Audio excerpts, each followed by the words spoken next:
안녕하십니까.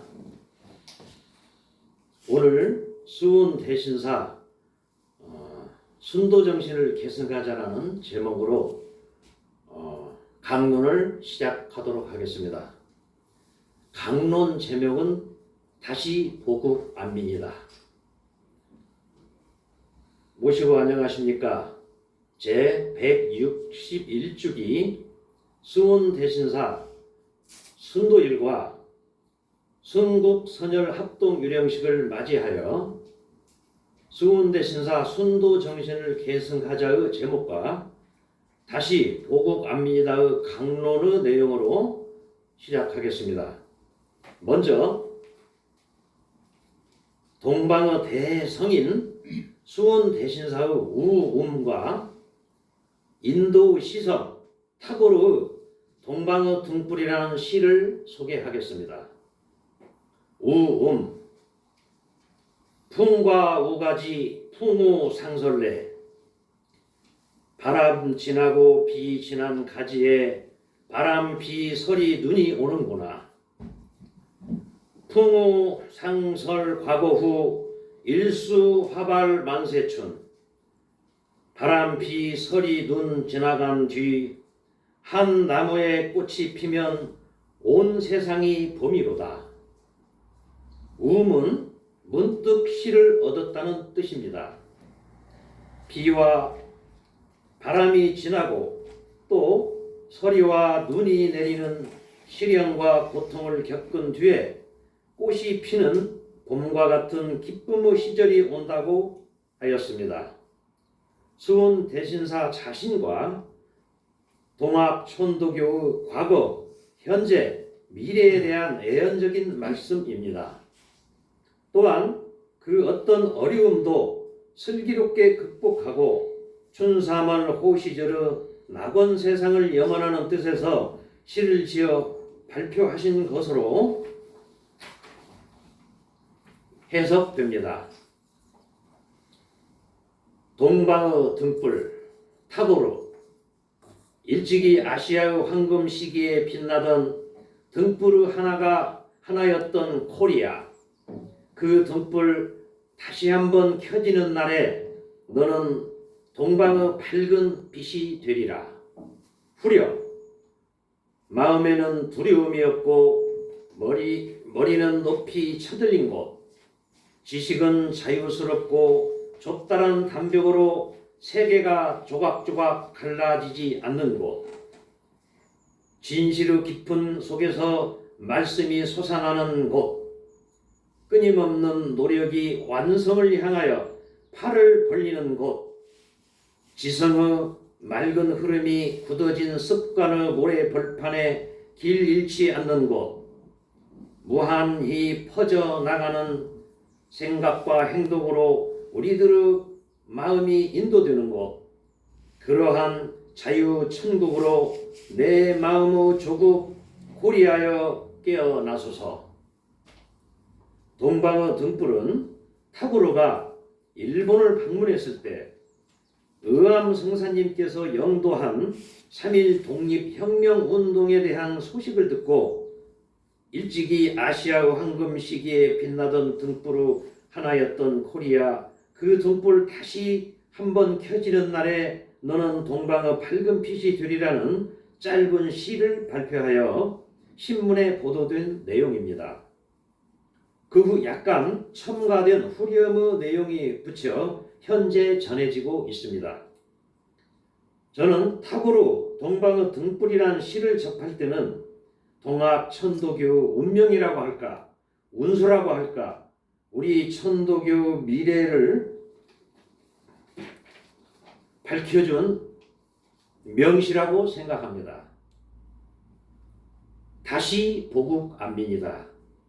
지금으로부터 131년 전 1894년 동학농민혁명이 일어났습니다. 당시 동학이 내세웠던 첫 번째 실천 이념이자 캐치프레이즈가 보국안민입니다. 갑오 동학혁명 때나 오늘날 행해지는 기념식과 재현 행사에서도 가장 선도에 펄럭이는 깃발과 선창구호가 보국안민입니다. 그 다음으로 제폭구민, 광제창생, 척여양, 창의 등이 줄을 잇습니다. 이처럼 동학혁명에서 상징적 이념, 캐치프레이즈 깃발이 된 보국안민의 어원을 살펴보고 무슨 뜻이 담겨 있는가를 알아보도록 하겠습니다. 보국안민에 대해 조명하고자 하는 것은 지금 우리나라 현실이 131년 전의 시대 상황과 비슷하다는 생각에서입니다. 또한 현재의 위기 상황을 역사에서 지혜를 찾아 현명하게 대처하자는 것에 있습니다. 동학의 상징 이념인 보국안민의 어원은 수원 대신사 최재우로부터 시작됩니다. 동학 1세 교조 수원 최재우 대신사는 포덕 1년 1860년 경상도 경주 용담정에서 동학을 창도하였으며 이듬해 1861년에 지은 동경대전 포덕문 내용 중에 보국안민 개장 안출, 즉 보국안민의 계책이 장차 어디서 나올 것인가를 한탄하시며 거론하였습니다.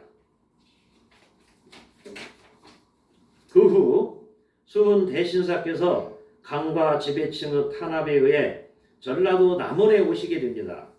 당시 조선 왕조 사회는 왕이 천자라 하여 하늘을 대행한다는 절대 권력으로 백성을 통치하였으며 양반과 상민의 신분차별이 완고하였습니다.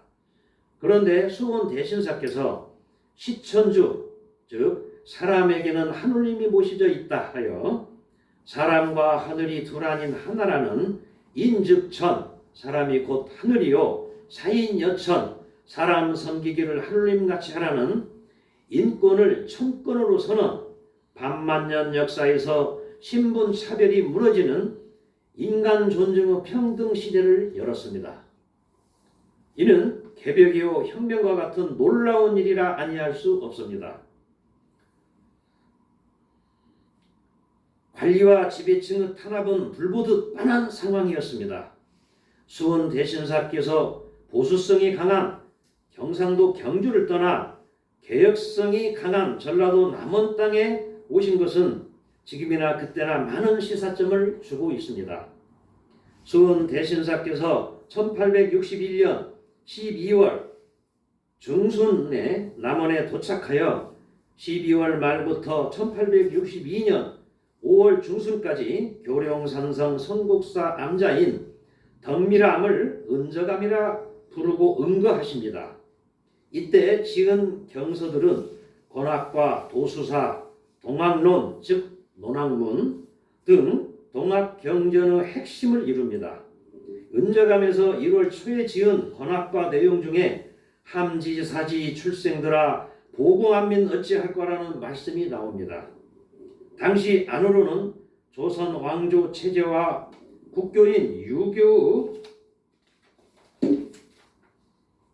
지배 이념이 뿌리채 흔들리고 밖으로는 서양 세력과 일본의 침략에 대한 절박한 위기 상황이었습니다.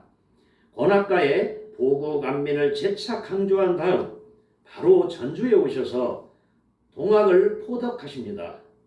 수은 대신사께서 남원을 중심으로 전주 등 호남 지역을 순회하면서 그 유명한 동학혁명군의 군가와 훈련 때 쓰인 칼노래를 지어 칼춤을 행하셨습니다. 이는 1894년 동학혁명이 전라도에서 기포한 역사적인 필연으로 다가옵니다. 오늘날 보국안민은 자주적 평화 통일에서 찾을 수 있습니다. 국어사전에는 보국안민이라는 말이 나란 일을 돕고 백성을 편안하게 함으로 되어 있습니다. 이런 해석은 넓은 의미로 많은 해석 중에 하나로 보면 됩니다. 진정한 의미의 보국안민에 대해서 세 가지로 설명이 가능합니다. 첫째, 잘못된 것을 바로 잡는 것으로 나라를 돕고 백성들이 불편해하는 모든 제도를 없앤다. 둘째, 외적들의 침략에 나라를 지키고 백성들의 피해가 없도록 보살핀다. 셋째, 세계 각 나라들은 자주적으로 나라를 보존하고 인류 평등에 입각하여 각자 백성들을 편안히 보신다. 이런 의미를 부여해야만 진정한 보국 안민을 설명할 수 있습니다. 현재 국제 정세를 살펴보면 진정 보국 안민의 계책이 코앞에 닥쳐왔다고 봅니다. 우리나라는 남북으로 분단되어 총뿌리를 마주하고 있으며 북한은 핵무장으로 세계를 긴장시키고 있으며 최근 러시아와 군사동맹을 맺고 북한군 파병은 물론 우크라이나 전쟁에 가담하고 있습니다. 심각하고 위험한 국내의 상황. 미국은 일본과의 동맹이라는 이유로 한국 등 주변 국가들의 반대에도 일본의 재무장과 집단 자위권의 법률 개정을 묵인하였습니다. 일본은 헌법을 개정하여 언제든지 전쟁을 할 수 있는 나라로 변신할 것입니다. 또한 러시아와 중국은 물론 미국 등 서방 국가들의 한반도를 바라보는 눈이 애사롭지 않습니다. 또한 최근에 한미일 동맹으로 나가는 것과 북중러 동맹으로 나가는 쌍방 삼각 동맹은 분단된 우리나라에 있어 다시 신냉전 시대에 본격 접어들었다고 볼 수 있습니다. 다시 말해 남북은 물론 세계대전이 일어날 위험한 상태라는 것을 알아야 합니다. 특히 대한민국과 일본과의 밀착된 외교관계는 앞으로 군사훈련 등 일본의 과거사 반성도 없이 일사천리로 진행되는 것에 바로 131년 전 동학농민혁명 당시의 국제정세와 비슷한 상황이 전개되고 있습니다. 여기서 오늘날 보국안민을 논한다면 남북의 자주적 평화 통일로 나가는 길을 찾아야 된다는 것에 두말할 필요도 없습니다. 일본의 국권 침탈에 동학의병은 독립전쟁으로 맞섰습니다.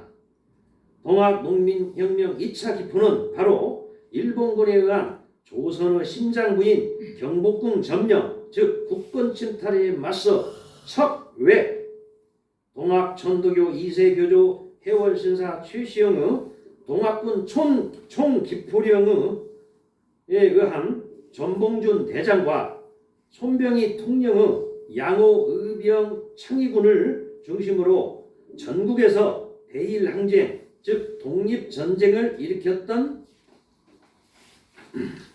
것입니다.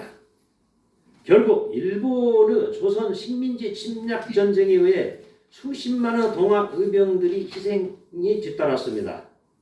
임진왜란과 갑오왜란의 주범 일본군과 군사동맹 운운한 것은 잘못하다가는 망국이라는 역사가 되풀이될 수 있다는 것에 경계하는 의미로 오늘날 다시 보국안민을 외칠 수밖에 없습니다. 의암성사 손병희와 초남상사 박인우 교훈, 동학천도교 3세 교주이며 동학혁명군 대통령과 3.1 독립운동 영도자 의암성사 손병희는 도전, 즉 진리와 사상전, 세전, 즉 경제와 무역전, 언전, 즉 정치와 외교전의 3전론이 보국안민의 계책이라고 말씀하셨습니다. 역사는 미래의 거울입니다.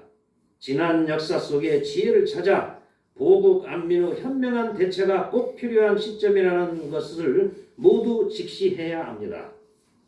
독립운동 지도자이자 동학천도교 제4세 대도주 추남상사 박인호는 참에 살고 거짓에 죽는다고 말씀했습니다.